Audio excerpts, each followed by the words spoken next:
عبداللہ بن دینار سے روایت ہے کہ انہوں نے حضرت ابن عمر رضی اللہ عنہ سے سنا، انہوں نے کہا کہ رسول اللہ صلی اللہ علیہ وآلہ وسلم نے فرمایا، جس نے قسم کھانی ہے وہ اللہ کے سوا کسی کی قسم نہ کھائے۔ اور قریش اپنے آباء و اجداد کی قسم کھاتے تھے، تو آپ صلی اللہ علیہ وآلہ وسلم نے فرمایا، اپنے آباء و اجداد کی قسم نہ کھاؤ۔ حضرت بلال بن حارث رضی اللہ عنہ بیان کرتے ہیں کہ رسول اللہ صلی اللہ علیہ وآلہ وسلم نے فرمایا، بے شک آدمی بھلائی کی بات کرتا ہے اور وہ اس کی قدر و منزلت سے آگاہ نہیں ہوتا، جس کے بدلے میں اللہ اس شخص کے لیے روز قیامت تک اپنی رضا لکھ دیتا ہے۔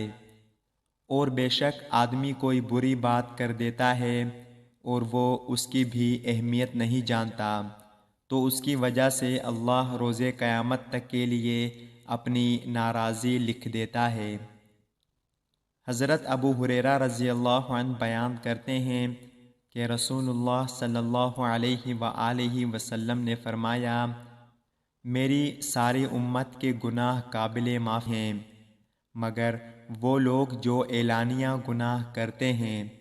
اور اعلانیہ گناہ کرنا یہ ہے کہ آدمی رات کے وقت کوئی گناہ کا عمل کرے، پھر صبح ہونے پر کہتا پھرے، اے فلاں میں نے رات کو اس طرح کیا تھا، حالانکہ اللہ نے اس کی پردہ پوشی کی ہوئی تھی اور اس نے رات اس طرح بسر کی کہ اس کے رب نے اسے چھپا رکھا تھا۔